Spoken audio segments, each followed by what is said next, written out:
Seja bem-vindo à nossa Escola Bíblica Dominical. Aliás, falamos escola dominical, mas você pode estudar em qualquer dia da semana, reunir a sua igreja, seu núcleo missionário, sua célula, pegar esta revista sobre as doutrinas bíblicas, fundamentos da verdade e estudar a palavra de Deus, inclusive também para fazer o seu culto doméstico. Hoje, nós estamos estudando a terceira lição, falando sobre Jesus, a expressão visível de Deus. Já estudamos o primeiro tópico, a humanidade de Jesus, e agora vamos estudar o segundo tópico, a deidade de Jesus Cristo. Quando falamos sobre a deidade de Jesus, estamos falando da sua divindade. E eu pergunto para vocês, quando Jesus veio ao mundo, se humanizou, vestiu-se de carne, ele deixou de ser Deus? Não deixou de ser Deus. Mas ele, durante o período que esteve na terra, ele não usufruiu, não usou a sua divindade, mas ele viveu como homem. E quando nós falamos da deidade de Jesus, a Bíblia fala nitidamente sobre os direitos divinos de Jesus, a própria reivindicação divina de Jesus, e nós colocamos aí os atributos morais e os atributos naturais de Jesus, que estão bem claros aqui na revista, claro que de forma bem resumida, para você entender sobre a divindade de Cristo. Jesus, 100% homem, Jesus, 100% Deus, as duas naturezas estavam dentro do Senhor Jesus Cristo. Os direitos divinos de Jesus eram nítidos enquanto esteve no seu ministério terreno? Era. Em diversas ocasiões, Jesus recebeu adoração. E ele nunca impediu que as pessoas o adorassem. Por quê? Porque ele era Deus. Um outro exemplo, ele perdoou pecados. Vocês lembram na cura daquele homem paralítico, quando ele declarou, qual é mais fácil? Perdoar pecados? Qual é mais difícil? Perdoar pecados ou dizer ao paralítico, levanta e anda? E os fariseus ficaram chateados com Jesus porque ele estava perdoando pecados.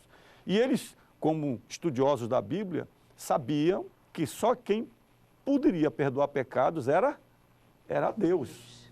E Jesus está se colocando ali na pessoa de Deus, firmando a sua natureza divina. Um outro exemplo, Jesus exerceu o seu direito de julgar. A Bíblia diz para nós não julgarmos ninguém, porque o único que tem o conhecimento perfeito para exercer um julgamento é Deus. Mas Jesus, ele julgou, ele avaliou os atos das pessoas, porque naquele momento estava demonstrando a sua divindade. Uma outra questão, reivindicação divina de Jesus, o tópico de número 2. Em diversos momentos, Jesus ele declarou que era Deus. É por isso que nós podemos dizer o seguinte, que não somente eu, mas muitos escritores dizem que você tem que se posicionar diante de Jesus. Ou Jesus era um grande mentiroso, ou Jesus era um louco que não sabia o que estava fazendo, ou você tem que crer que realmente Jesus é Deus. Por quê? Porque Jesus não deixa margens para dúvida. Em determinadas ocasiões, Jesus ele diz, eu sou a ressurreição e a vida. Eu sou o caminho, a verdade e a vida. Ninguém vem ao Pai a não ser por mim. Por que ele não diz ninguém vai ao Pai, mas vem ao Pai? Porque ali ele é o caminho e ao mesmo tempo ele é o Pai. Porque ele e o Pai são um. Ele diz, eu sou o pão da vida. Né? Então, eu sou a água da vida. Então, Jesus reivindica a sua própria divindade. Ele diz, eu sou o Filho de Deus. E o item 3, quando falamos sobre os atributos morais de Deus, estamos falando sobre a santidade, sobre o amor de Deus. O amor de Deus, sobre a santidade, Jesus é perfeito, completamente perfeito. Determinado momento ele perguntou, quem de vós me convence de algum pecado? João 8, verso 46. Quem de vós me convence de pecado? Ele viveu perfeitamente. O diabo não teve de que acusá-lo. João 14, 30, Jesus disse, aproxima-se o príncipe deste mundo e nada ele tem na minha vida. Nada, nadinha na minha vida. E sobre o amor de Jesus? Perfeito. Ele é a expressão do amor, porque Deus é amor e Jesus é amor. Ele amou os seus discípulos até o fim, amou todos os pecadores, todos os perdidos, o seu amor com o Pai. Jesus e o Pai, essa intimidade, essa comunhão dele com Deus, nos deixa como exemplo de como nós podemos ter essa comunhão com o Pai.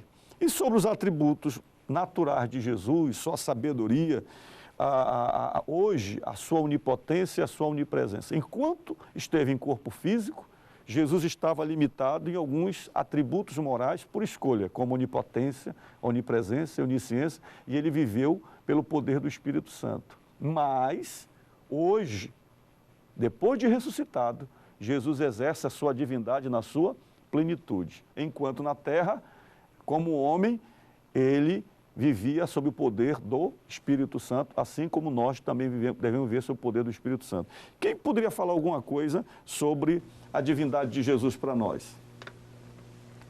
Denise? Posso falar sim, pastor.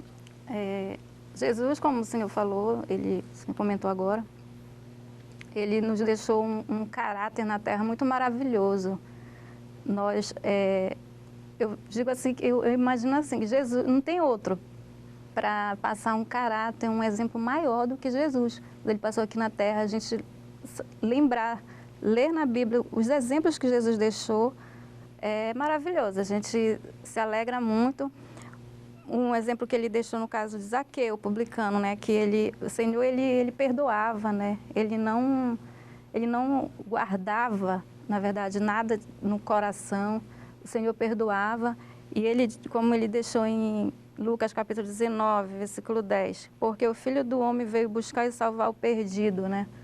Então, Jesus, ele poderia muito bem não perdoar.